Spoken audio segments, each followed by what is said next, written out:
Hello everyone, we're back with part 2. Hopefully this one is a little bit better. Reboot the computer. Check my internet. It's over 600 megabytes, so it can't be the internet speed. Anyway, if you're missing part 1, I'll put the link to it in the description and the end of this video where we discuss the Collect a Car and the Rafinha bids, the phantom bids. I'm calling it the phantom ones anyway. But anyway, I'm not eating popcorn again when I start a video because that's the first time I ever started a video. It's been a long time since I've had to quit a stream because of a bad connection. And I can't even blame the fact that I live in Scotland anymore. So there we have it. So where we're talking, we're going to start with Kalvin Philips. So the phantom bid of Kalvin Philips. And I'm calling it that because I just don't believe it. I just don't believe the bid for Kalvin Philips at all. But hypothetically, the only two reasons that we're going to buy him. One is to replace Declan Rice. And I actually think that's not a bad idea. If we were to be proactive for once and we were to get Declan Rice's replacement in now, so when we sell Declan Rice and everyone in the world knows we've got £100 million in our back pocket, we don't get bent over a barrel. I actually think it's quite clever for West Ham if the plan is long-term succession for Declan.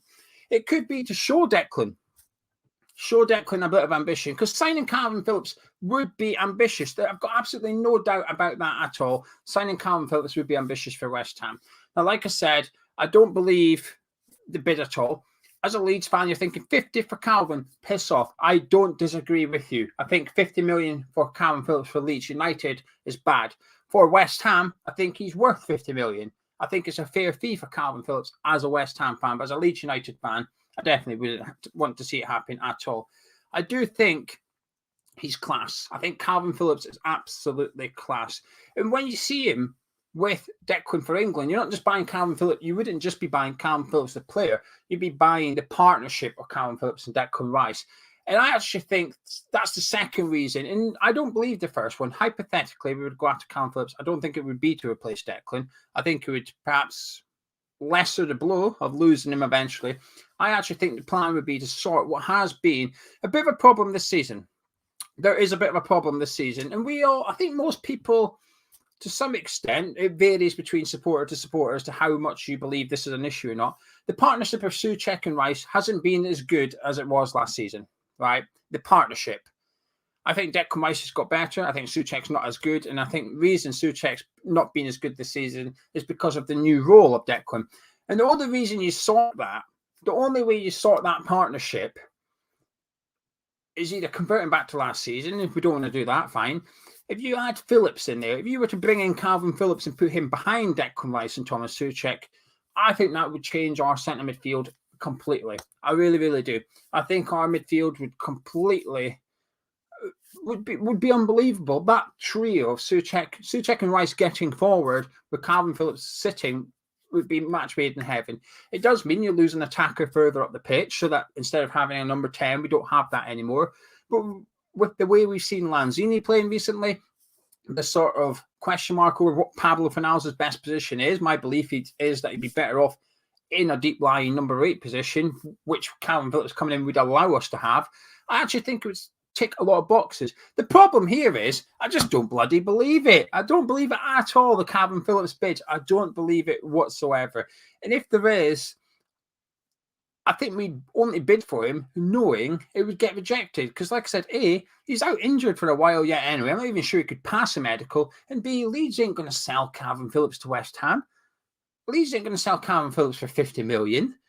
They're definitely not selling Kalvin Phillips to West Ham United 29 hours before the window shuts to West Ham for 50 million. Not a chance. This is where I get a bit frustrated because I just don't believe these rumours. And it's hard to believe these rumours because we've seen it in the past. We've seen these phantom bids from David Sullivan to other clubs in the past where you know they're not going to get accepted. And they almost get made hoping the club don't accept it. And this is why when I get a bit frustrated with the Collect a Car, I think, well, what's slowing down?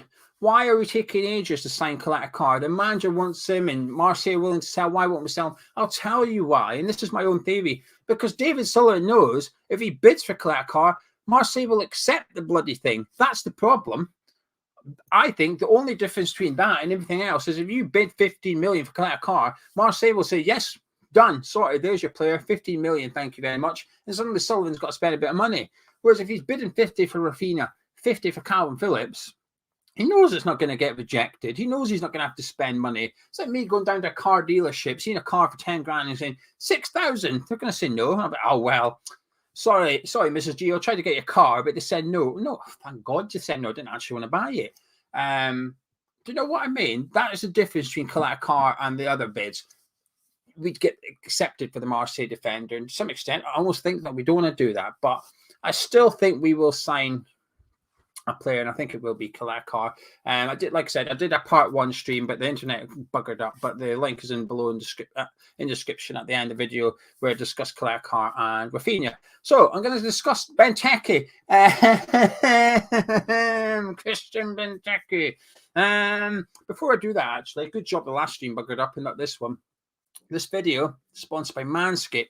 Manscaped, you've seen Gonzo wearing this about. You've not seen me wearing it about, but gentlemen, I'm telling you, from a man with years of experience of grooming, I'm coming with kudos.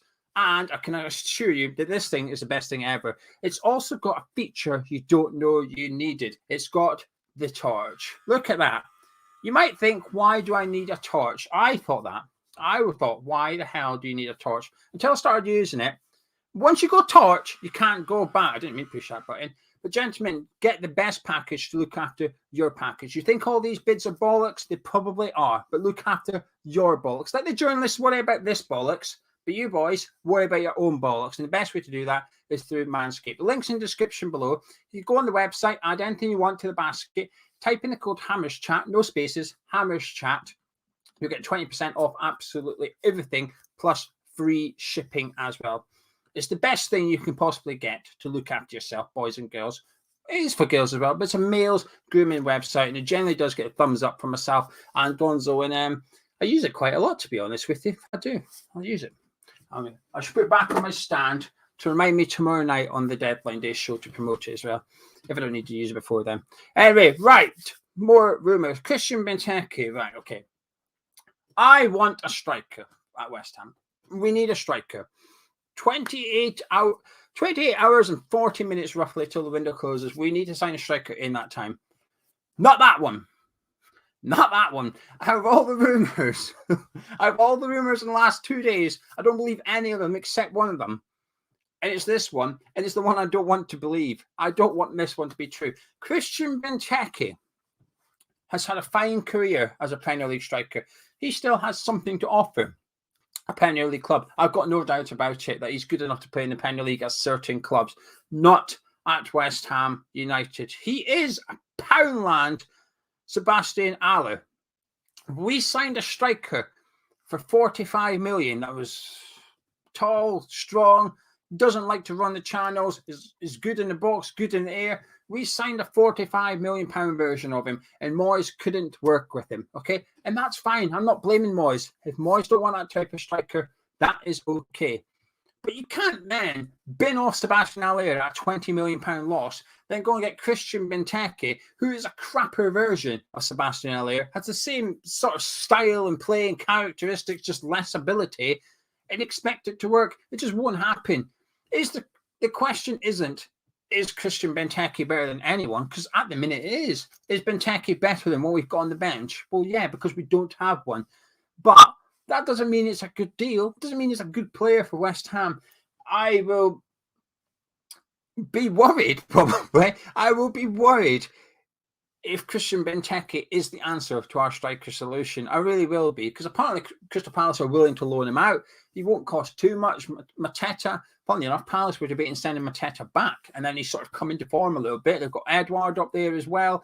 Now that Eze's back and Elise is in fine form for them, they've got to find a role for Zaha when he comes back, so I wouldn't be surprised to see Zaha playing up front for Crystal Palace in the second half of the season. So Benteke has become somewhat surplus to requirements, and I understand why. But not at West Ham, please. We do not need Christian Benteke. Part of me doesn't really believe it because he's on big wages and stuff. But part of me does, because I do think he'd be available on loan. It'd be a case of, well, let's just get him in so we've got extra bodies. We need squad depth, which we do. Oh, come on. No, thank you. Now, Leonard Trossard, the Brighton winger. I seen him being linked to us yesterday, possibly this morning, and I seen him being unlinked to us later this evening. So the links are that we were interested in him. 18 months to go on his contract at Brighton. I've always been a bit suspicious. When I first saw Trossard, I was a bit like, well, the talent's there. I'm just not convinced by the consistency of him, if you like. And a bit like Felipe Anderson to some extent. Yeah, you've got the talent, but over 90 minutes, I see it in glimpses and spells. Some games you go missing. But this season, I think I've seen a different Trossard. This season, he's been unbelievable for them, actually. And I actually look forward to watching him play for Brighton this year. Because he's a talented player. So would I like him at West Ham? Yeah, I would. I think he'd probably fit the way David Moyes plays. But do we need him? Not really. Do I believe the transfer rumour? Not really. Do I think Brighton will sell him? No chance. Brighton are a reasonably well-run club. You know, Dan Burns on his way out. He's off to Newcastle by the looks of it. I know they play different positions, but they're not going to give away 2 or 3 of their first-team players, are they, in one go? It's just not happening. I'm dismissing that one as well, really, to be honest with you. That Trossard one, completely dismissing it. Right, everyone in the live chat will be turning to it in just a second. So get your comments in, your questions in. We'll have a little chat for 15, 20 minutes or something and see what you guys are all saying. The chat this evening is that we've got bids in for 5 players currently. I assume one of them's Kalvin. So that leaves 4. So we've got bids in for 4 other players. Who they are, don't know. They're unnamed at the minute. Express employees, the one that's saying we've got bids in for 5 players heading into tomorrow, last day of the transfer deadline. I'm looking forward to it. I always like deadline day. I like the excitement. It's very underwhelming recently. You put it on, there's not really much happening, but I'll be getting involved. I'll be looking forward to doing regular updates tomorrow on the channel. Then tomorrow evening, we'll be live at 9. Live at 9 tomorrow for 2 hours. We've got some guests lined up. Irish Tommy, he's a favourite on the channel when he comes on. People really like him. Got a couple of others as well. Don't want to say who in case they can't make it and stuff. But I got a couple of guests lined up as well, and hopefully it goes down really well. Anyway, let's have a little look at what you guys are seeing. James Villa says that find all that West Ham been following Kalvin for 3 windows now and still only want to loan him, meaning they're not sure. I don't think it is. Honestly, I promise you, I don't think it's that. I think Sullivan knows if he bids 50 million, he will have to pay 50 million. Whereas other ones, he doesn't have any intention of buying, really. It's a bit frustrating. Scott's telling me to look on Twitter. I threw my phone away because sometimes that can interfere with the connections. It's over there. I'll get it in a minute, but tell me why I need to look on Twitter. Then I'll decide if I'm going to go look at it or not. Bonnie Hammer says Moyes is lowering expectations, no big signings, needs less pressure. I actually disagree. I think it puts the pressure on him a little bit. I think if we sign nobody, I will be seriously pissed off. I'm not kidding. I will genuinely be angry. This time tomorrow, we've got no signings. I remember doing the deadline day show a few years ago. I can't remember which window it was. And we started it like, well, surely we're going to sign someone, surely. And then there were sort of rumours coming out that Sullivan had said we're not going to be getting anyone. And we thought, no, come on, that can't be true. We need some players in. And we didn't sign anyone. And I think everybody was really angry. I was angry. Gonz was angry. Our guests were angry. The live chat was angry. I think we spent about half an hour after the window closed, just laughing, thinking, what is this? You can't do that. And that was because we were in a relegation zone. We were in a relegation battle. That was completely different now. We're not one man. But a few years ago, signing nobody was dangerous because of what could happen, which was get relegated. It's almost like how damaging could it be? What's the result going to be? This year, it's different. It's no longer about what could go wrong. It's almost like what you're going to miss out on that's good. It's the complete opposite. But it's the same sort of thing, which is just frustration. We need players in now. We need players in. Robert's saying they've messed up a great start season. Do you know something? I completely agree with that. We are having a great season. We still are. 5th in the league. Last 16 in European football. We're in the FA Cup with a favourable draw. Let's put it like that. We are in a good place right now. But just not signing anyone just puts that at risk, I think. It does. It just means that you're one bad injury away from, when Ogbonna and Zuma got injured, we thought, right, let's get through to January, get reinforcements in. Okay, well, we're here now. We've not had any.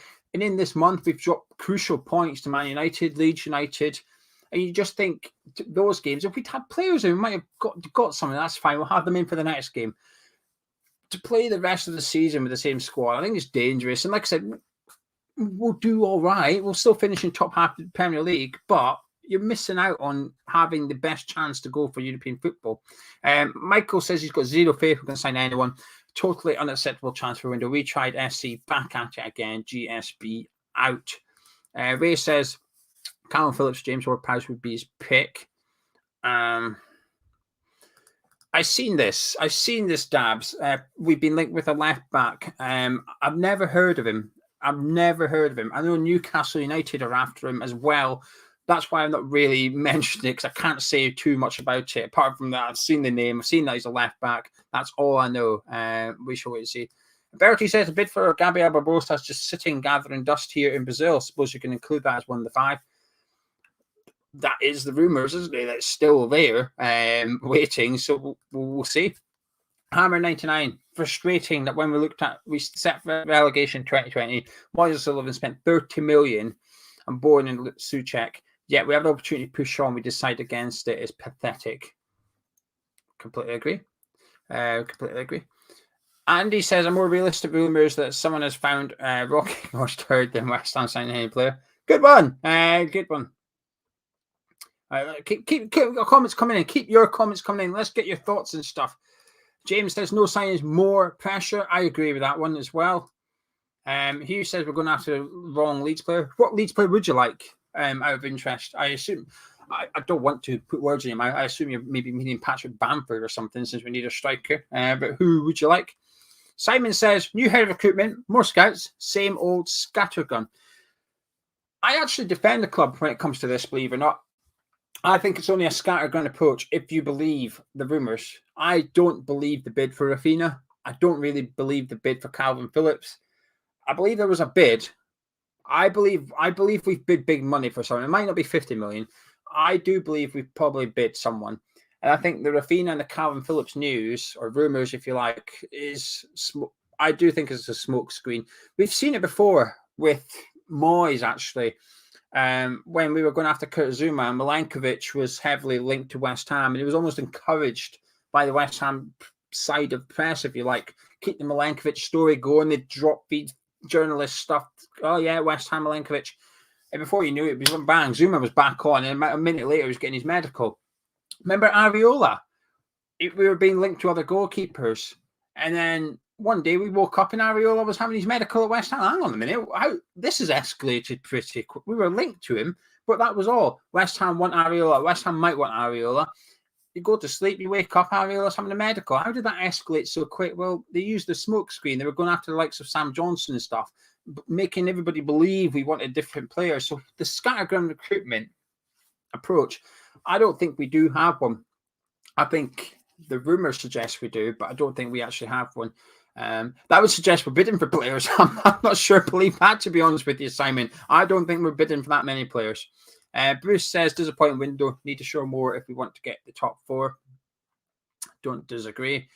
Jazz, I hope you're not tricking me here. But you're a good subscriber, Jazz. So I'm going to trust you. It says, sources confirmed a late move for Benfica, Darwin Nunez. I hope that's not a trick name.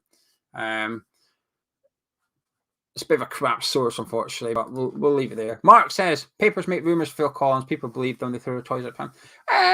Not necessarily. I think people are frustrated at the lack of signings, and that's that, to be honest with you, Mark. I don't think people believe these rumours. I think people just want to see West Ham invest money and sign some quality players to help Moyes make a push for European football. And the frustration becomes anger, and that gets vented. And the best way to do it is by, well, you look at the rumours and you use that as almost a method of getting the frustration out, if you like. I think the reason they're so angry about the rumours isn't because of the rumours, it's because of the lack of signings, if that makes any sense at all. Martin says, if we don't invest now, we never will. Dan says, more chance of finding a unicorn poo than us signing a striker.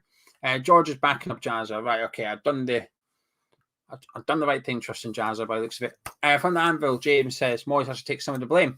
And the managers haven't waited this long. Why is he not proactive? I don't get it. I blame them all. For what it's worth, we don't sign anyone. I blame David Moyes and I blame David Sullivan. Rob Newman, to some extent, right? But at the end of the day, Rob Newman's job is to scout. He can only present Moyes options. It's up to Moyes then to pick them, give it to Sullivan to negotiate. And Sullivan and Moyes play the biggest part out of this. Rob Newman's job is to, like I said, scout, find the targets and give it to them. But given how particular David Moyes is, I'm not sure there's been enough time for Rob Newman to come in and change things up just yet. I'm not sure. I'm not convinced. Bear in mind, Newman didn't start officially till mid-September or something, 3 months ago. I'm not sure there's anyone Rob Newman could have said, here, Dave, here's this guy, have a look. I think Moyes needs longer than 3 months to convince himself to go after that player. But Sullivan and Moyes is a dangerous combination. You've got somebody, it takes a while to choose their targets. You've got somebody who's not that good at negotiating. It's a really bad formula when it comes to negotiations and transfers, I guess. It's a frustrating one for fan base anyway. Clayton says, if we don't sign a striker and a centre back, we will go backwards. Don't disagree. Bertie says, I will scream if anyone says we have more in the kitty for summer. Oh, there's only so much you can use as an excuse, though. We got told that last January I'm keeping the money for summer, and we didn't spend it in the summer. So by now, we should have about 300 million in the kitty. For the amount of times we've heard this, we should have about 300 million to play with, but we don't. The budget remains the same. We keep the money for the next transfer window, but yet the budget doesn't actually inflate. I agree with Bertie, basically. Scott, do you think it's more a case of we don't want to get into a bidding war, so leaving it until late? Possibly, but it's bloody dangerous, isn't it? We'll wait and see. We will wait and see. Crosshammer, need to make fake transfer rumours a crime. Aid says none of our transfer links are serious. GSB only like to wind up other clubs with a transfer drop bombs like Phillips and Rafinha. Hope they prove me wrong. I hope they do too. Gary says banter club. Imagine not signing anyone when a club is more attractive to players than it has been for years. Opportunity of getting better quality of player is missed. Well, that's just it. It's like you get European football. You've now got European football to use as a lure. For years, we've had to fork out massive wages to get players to the club. There's only 3 reasons. Well, sorry, I say there's only 2 main reasons. There's other small ones, but main reasons for going to a club is either A, you're upgrading the club. So you're going from, I don't know, let's just say Brentford, you're moving to West Ham. You're upgrading the club. You're going to a bigger and better club with stability in the Premier League and stuff. Or you're going for money, right? And there's nothing wrong with that. I actually don't have a problem with players moving for money. I don't see an issue with it. It's up to the club to determine whether the wages are suitable and sustainable for that club and it's good value for the club. It's got nothing to do with the player. That's the only 2 reasons that I see for. Now, for years, we've had to go after the money because we didn't have the lure of football. Sure, we could go to the Championship and say, hey, do you want to come in the Premier League? Jared Bowen, Saeed Benrahma. Do you want to step up to the Premier League? Yeah, brilliant. But when you're going after clubs of a similar stature to you, so if we were to go after a player like Marko Navic went to Stoke City, the club were on relatively level terms at that point, Premier League, bottom half of the Premier League teams. The only reason we're going to get Marco out of West Ham, out of Stoke to West Ham, a bit of cash. Oh, I don't mind that. That's fine. We paid the money, we got him. It turned out to be all right value. But we're in a position now, we don't need the lure of money. Yes, we might need to use the money to lure it to some extent, but we've got European football. Players can leave their club and upgrade by going to West Ham because we've got European football to offer them. We've not had that in years and years and years, and we don't know if we're going to have it next season or something. It's a massive opportunity for the club to get players in and then to kick on and try and get European football again for next season. This summer will be harder. To sign players this upcoming summer will be more difficult without European football next season than it will be with European football. And to have European football 2 years on the bounce, that's got to be a massive lure to a lot of footballers. And that's my frustration. I agree with Gary. We are in a really good prime time at West Ham United, and we're not really utilising it enough to our advantage. Mark, what about the Blackburn striker? No, I'm going to say no. He's in South America as we speak on international duty for Chile. The medical would be extremely difficult to do. It is possible. We can get someone over there and do it within the camp and stuff, but it's just an added complication. I don't think David Moyes wants, to be honest with you. So anyway, Robert says we sign a load in the summer to get back to the position we're in at the minute. Pretty much. Etal says, I'm so disappointed at the stage where the day to go, not sure why I should be used to it. You should be used to it. I think basically if nothing happens, top 6 might be a struggle. Europa looks grim. I will be gutted. I shall agree. I shall agree with that one about it being a struggle. Jamie says, I just wanted Broha and Phillips, but maybe I'm asking for too much. I would love that, to be honest with you. Michael, Lauren FC, we tried FC, interested in FC, in talks with FC, GSB out. Bonnie's talking about Darwin as well. Keep your comments coming. I'm getting through them. I promise you. I'm getting through them. Ray is reminding you all to drop a like on the video. Thanks, Ray. Yes, if you're new to the channel, make sure you subscribe. Drop a like on the video while you're here as well. It really helps the channel out. And like I said, tomorrow we'll have regular updates here. I'm planning on doing one first thing in the morning, noon, 5 o'clock. And then at 9 o'clock, we will go live for 2 hours. Myself, Gonzo, the likes of Charlie. We've got special guests lined up as well. So everything you need tomorrow is here on this channel. So make sure you subscribe. I'll be doing regular updates, even if it's just to update you that nothing's happening. So don't go anywhere tomorrow. Hammer Chat is all you need on your deadline day.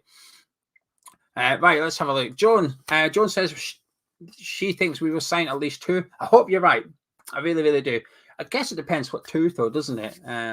Here I am banging on about wanting signings and stuff. We've got Benteke complaining we signed someone. But I do think, okay, right, there you go. Look at this. The left back, I didn't know much about it. And James says he's an injury-prone 31-year-old. Sophie saying that he's absolute dross, been on the bench for 6 years. Clayton saying he's terrible. Jonathan's a long-time PSG fan, so he's not very good. Well, that's that gone then. Add him under the Benteke list, not for me. Cost Hammer, everything's gone downhill since the new owner came in. Well, I disagree with that. Kretinsky, this has got nothing to do with Kretinsky. This is something we've seen under David Sullivan and David Gold since they arrived. Do you remember in 2015, we signed, on deadline day, 2015, we signed Antonio, Song, Yelovich, and there was another guy. Who was it? There was 4. Antonio, Song, Yelovich. Was it Moses? Did we sign him? We signed another one. We signed 4 players on deadline day in 2015. It's something that the owners have done as well. So while Moyes is a bit of a did-there, the board are too, unfortunately. It's just a bad combination, I think. Just a bad combination. Bertie says Moyes thinks he'll get Lingard and Tarkowski in the summer. See, there is that. There is that aspect to it. Moyes is intending or planning or perhaps encouraged to be signing these 2 or other players out of contract this summer. We've been linked to Ginter. He's definitely leaving Germany. Sewell of Bayern Munich. Bayern have confirmed he's not signing a new contract. So that's another 2 defenders out of contract in the summer we've been linked to. Kamara, Marseille. Another player that's out of contract this summer we've been linked to. So there's quite a lot of players free in the summer. And while domestically you can't agree contracts with Lingard and Tarkowski, you can certainly have conversations that no one knows about, kind of thing. I don't know who this guy is. Is that the English lad in 2nd division? Is that Reece someone? I've seen us being linked to him. I sent it to Charlie because Charlie did the transfer videos yesterday. I'm not caught up with them yet. I don't know. I couldn't tell you about him, to be honest with you. French, I struggle with the French 1st division, never mind the 2nd division. No chance. Ben says, collect a car for 50 million, surely a must. Such a West Ham thing to do, to want a loan when they want a permanent, and it's only 15 million. Vinny thinks we'll sign collect a car and a striker. I agree with the collector one. We'll wait and see on the striker. I hope we do, but we'll wait and see. Freddie says Kalvin Philips offer stinks of getting plans in place when Rice leaves in the summer. Do you know something? If that was true, right, I don't believe that per se, right? But let's just hypothetically say that was correct. Freddie's correct. Do you know something? I don't see how that's a bad thing. Do we want to lose Declan Rice? No. But I'll tell you what, we bloody better make sure we've got a plan in place now that we know who we're going to go after if Declan goes in the summer. We have to be ready for it. And if that's Kalvin Philips, to some extent, fair play to the club for being proactive for once. Usually we sell the player and scratch. Look at Sebastian Allaire. He left. So Aston Villa left 12 months ago, and we still haven't replaced him, despite the fact prior to the January transfer window, he made it clear to the club and manager he wished to depart. January come around, and we almost act surprised that he was sold. It's the same with the Rice thing. If he goes in the summer, we need to have a plan. There's no reason to not be prepared for Declan leaving the summer. Hopefully he stays. Plan A is keep Declan Rice, but plan B is Rice goes somewhere. You better know who you're going to go get. So we'll see. Robert says there's so many rumours. I will hold out hope until 11 p.m. tomorrow. I agree, Robert, and you better be joining us tomorrow in the build up to 11 o'clock. GB, do you believe the Broha links to us? He's smack top of it. He's top of my list, but no, I don't. I don't believe it. I don't think Chelsea's got a recall clause on him. Otherwise, they might have exercised it. In the summer, he'll be too expensive. Do you know something? Will Moyes sign him after just 1 year experience in the Premier League for 40 million? Because that's probably what he's going to be worth in the summer. I don't see it. I hope so. I think he ticks all the boxes. I think he's the right profile for West Ham and for David Moyes. I just don't believe it. I know people say, "Oh, stop being so negative." Just because I don't believe something doesn't mean I don't want it to happen or think he's a good player. I just don't believe it. 99% of rumours are crap. Also, I'm going to dismiss 99% of rumours. Connor, how confident are you on the Diaz? Nothing. Literally no percent. Scored a bloody good header. Seen his goal for Chile the other night against Argentina. Well, really good header. His third or fourth one this season, I think. I have a confession. I don't like YouTubing footballers, right? So when West Ham are linked to a player, I'll look at them I'll go on Transfer Market and I'll go on FBref. I don't know how you say that website, FBref. I don't know how is it FBref? FBREF? How do you pronounce it? Anyway, FBref. I'll go on there and I'll look at his underlying statistics to give me an idea of what the player's like. You get a little bit of insight statistically into the player. But what I won't do is go look at highlights on YouTube, because that doesn't give you an insight. That you get what that person wants you to see. At least with FBref and stuff, you get everything. You get the full look. Anyway, I was on Twitter last week, and I call it doing a gonzo, by the way. When you go on YouTube and look for a player and watch his highlights, I call that doing a gonzo, because he loves doing it. We'll get linked to a player, he'll go watch it, and Gonzo will be convinced he's the best thing since sliced bread, because he's watched a video with a dance track of this geezer scoring 15 goals and stuff with all the replays. Anyway, I was on Twitter the other day, scrolling. Sky Sports are tweeting, all Bertrand Diaz's goals this season. It started playing. Do you know that automatic play feature? I've got that. So it started playing. I'm not scrolling anymore. Before you know it, I'd seen all the Bertrand Diaz's goals for Blackburn this season. I didn't mean to watch them, but I've watched them. Quite impressive, actually. So I saw his goal for Chile as well. So I think I've seen every goal he scored this season for Blackburn and Chile. Some good finishes in there. I'm just confessing. I'm cleansing myself of my sins, because that's a no-go in the Geo book. Dabs, I'm not Moyes out. However, I hope he will receive some backlash if we sign no one. Fair, I guess. Hugh says Bamford. He said we were going after the wrong player. I asked him who. Bamford. I can understand that. I think Bamford would be good for us, actually. George says, look at the difference Lingard made to us. Celtic Hammer says, get Nat Phillips. Pointy says, I want to cry. It's always a trashy time to be a West Ham fan. I have no hope of it. Oh, come on. Like, I get it. Transfer window's frustrating. I'll be upset. But it's a good time to be a West Ham fan. We're fifth in the league for now. Might not be fifth if we're not signing the players, but we're fifth in the league. Last 16 Europa League. It's a good time. It could just be a bit better if we sign some players, though. Clack says, big signing coming, you watch? Hope so. Robert said Origi's useless. Do you know something? I'd quite like Origi at West Ham. There you go. Richard, don't care about anyone else, just get Origi. You hear me? I wouldn't mind Origi. I think now that Egypt have just won tonight, so that's not great news, but the African Nation Cup finals next weekend. So even if Senegal play Egypt in the final, I don't know if they meet in the semis or the final if Senegal win tonight. Right, let's just say they meet in the final. They've got an FA Cup game, Liverpool. They don't need Mane and Salah for that. It's not the end of the world. So they'd be fine. They'd be all right. They can sell Origi tomorrow and not be touched. Even when Salah and Mane's been to the African nations, Origi's not even been playing. I've watched some of their games. They're playing Oxlade-Chamberlain, Firmino, and Jota. They've still not played Origi. He's like 7th choice or something. He needs to get out of that club. He's another player with his contract running down. But I'd like him at West Ham tomorrow. I think he's a much better suit than Benteke. Really, my number one choice? No. But I think what Origi does, Origi falls into that category of player that says he'll do a job for now. He'll provide competition for Antonio. But in the summer, you can go get a Jonathan David or something, and there's still enough match time to keep Origi happy at West Ham next season and Antonio. There's still enough game time. You can get away with that. You can't get away with 2 massive striker signings. You can get away with one and a medium one. I think Origi's that medium signing striker, if that makes any sense at all. So, yeah, hopefully we get it. Darwin saying a £50 billion bid was for Nesri. I can understand that, I guess, if it was. Alan says, should we expect more from Newman? He's not been here long, but surely he's knowledge of players he can recommend from his previous work. It's not like a player who needs time.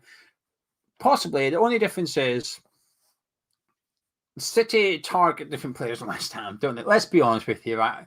I read somewhere that Rob Newman was mainly like a South American scout for Man City. I could have that wrong. I was trying to read about Rob Newman on like a City's fans website, which there isn't much of, understandably. It's not like our, if somebody was to get, let's say Alan Irvine. Alan Irvine, he's working for West Ham on a consultancy position at the minute, but he's sort of left David Moyes' backroom staff, hasn't he?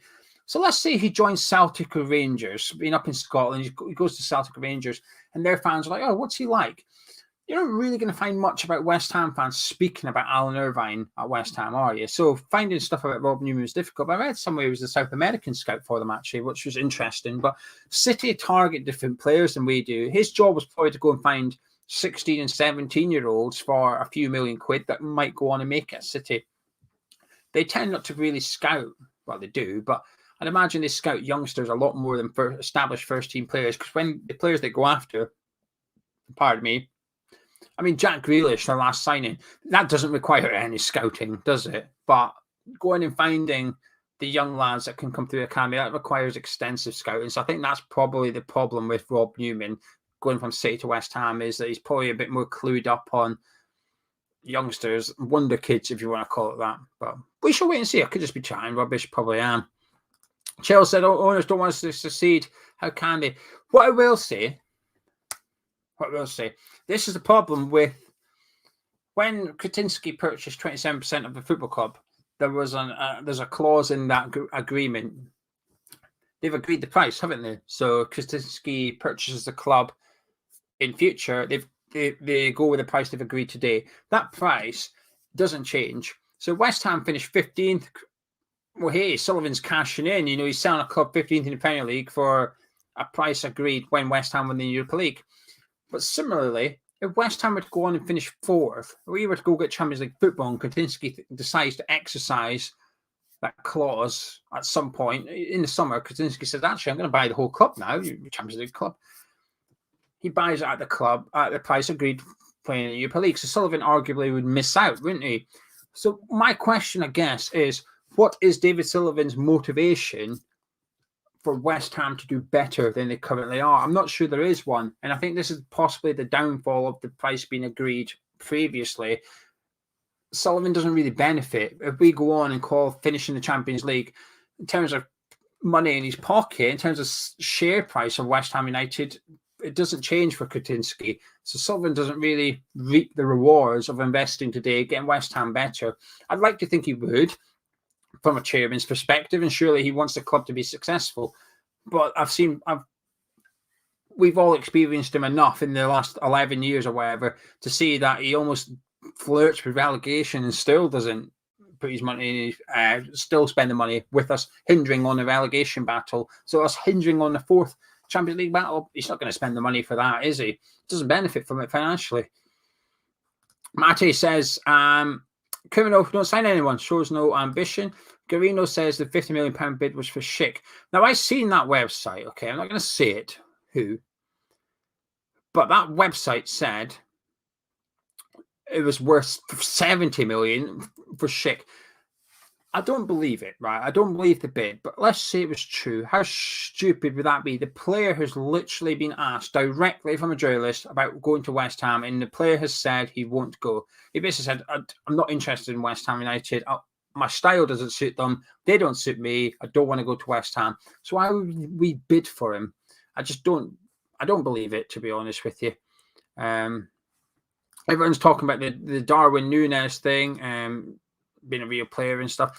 And this is Christian saying it's the same source that got Rafinha first, which is important, I guess. I guess the question is, do you believe in the Rafinha bid? Because if not, then you're going to dismiss this one, aren't you? But we'll wait and see. I know who you're referring to now, though, so thank you, Christian. Daniel, 50 million for Phillips is accepted. I bet the deal will break down quickly over how it was paid. Sullivan always has an out. I've always said he has no plans to spend properly, with him likely off soon. You know, my thoughts, similar to yours. Hammer 99, why are we bidding 50 million for players we don't need immediately? Why are we bidding 50 million for players we don't need immediately yet aren't willing to spend on Nesri or Jonathan David? Again, I guess it depends on what you believe, Hammer 1999. I don't believe we want Phillips or Rafinha for 50 million, sorry. So, Altel, truth is we don't have enough of a squad to do what we want to do by the end of May, end of. I don't think many people disagree with you, to be fair. Gary, Sullivan special for Moyes coming in. Big guy, big feet, red nose, goes by the name of Biffo. We shall wait and see. Christian, even if we get a centre-back and striker is not good enough, the deadline day deals we always do blinds us from how awful everything is conducted and how long it takes. That's a fair statement to make. That last sentence is fair. I've been a victim of it in the past. I've been a victim where the transfer window shuts and I think we've had a really good window. Then it sort of unfolds a little bit and you think, turns out it wasn't that good. That's why whenever the summer window shuts and someone says, what's your rating out of 10? I do it with a disclaimer now. I say, well, I'll give us an 8. If all those players play to their full potential, I'll give it an 8. But I don't know. I'll only know with hindsight. So I agree with the last sentence in that. And like I said, I have been one of those people before. Is there an advantage to be had with Ivan Toney's situation? No. For those that don't know, he was with a female. I think he was on a boat. He might not have been on a boat. Anyway, he was with a female somewhere hot. He was in his swimming trunks and she was in her swimming costume. And he basically said, F Brentford. I don't see anything. I don't read anything into it. I think the bird is basically recorded. It's basically said, say this. Man is grinding. Ivan Toney has done his manscaping. He's looking good, Ivan Toney. This woman is basically saying, flirting with him, and as part of her flirtatious game, she's decided to get him to say this on camera so she can go viral on social media. He said it because he likes the girl, and that's his way of flirting with her and upping the chances of success. And let's face it, he's not scored too much in the Premier League, so he might as well score while he's on holiday. And that's why he did it. I don't think there's anything to read into that, to be honest with you. He's apologised since anyway. He's done the right thing. And he said it was taken out of context. James, remember when we hoped for Josh King on deadline day? I remember that, actually. We were all convinced Moyes really wanted him. I was like, well, just go get him then, Dave. Go get him. But he didn't, so. Marcus says Moyes is keeping his cards close to his chest by blocking out the leaks. So everything is just speculation on the media part. Makes it really frustrating. I sort of half agree with that, to be honest with you. Sunny says the bids are an act. We tried our best. Oh my goodness, I've just seen how far behind I am on the live chat and also how long I've been going for. Right, okay. Let me just grab a couple. I'm really sorry for falling so far behind. I'm sitting here drifting through the comments thinking there's not that many and there's bloody loads of them. If we got Rafinha, Bowen would be our new number 9. I don't want to say that though. I want to just leave Bowen where he is. Bowen is like one of the best right wingers in the league at the minute. Bowen is one of the best wingers on the right in Premier League. Why would we move him? I don't understand. I just don't get it. I just don't believe it at all. I'll be honest with you, Riley. I'll be honest. I've never heard of him. Never heard of him. I've watched Benfica this season in the Champions League a couple of times. Didn't notice him. I didn't think, wow, who's that player? Let me have a little look at him. So I generally don't know. Kent says left back Lee Buchanan from Derby, desperate for left back. Elia from Luton, you keep saying him. Car. I never watched the Derby game today. I seen the comeback 2-0 down, drew 2-2. And someone kindly tweeted me, I forgot his name, apologies. Someone kindly tweeted me saying he watched the game and he was watching Jason Knight. I've not seen Lee Buchanan, to be honest with you. He's been injured, I think, since I started watching him because he's been playing for Scythe left back. Every time I tune in for Scythe left back, or I can't remember his name, little guy, fast guy. He's got a nice name. Can't remember his name. Right. I'm going to disappear in a minute. Like I said, I've spoke about Rafinha and Kalata on a different stream. We went tits up. The link will be on the screen in just a minute, as well as the description below. Get your 20% off at manscaped.com if you want a tool to shave your tool. That's where you need to go. Get it involved. Tomorrow I'll be back first thing in the morning with an update on all the transfer rumours, letting you know what's going on and stuff. Noon, evening, and then later on at night, 9 to 11 p.m. Come back at 9 p.m, please, boys and girls. We do a couple of giveaways. The people that won stuff on Christmas, I'll get them posted. I need to do that. I'm going to disappear now. Drop a like on the video if you enjoyed it. Subscribe to the YouTube channel. I'll see you tomorrow. See you tomorrow. Don't go anywhere. Hammers Chat is all you need on deadline day. See you tomorrow.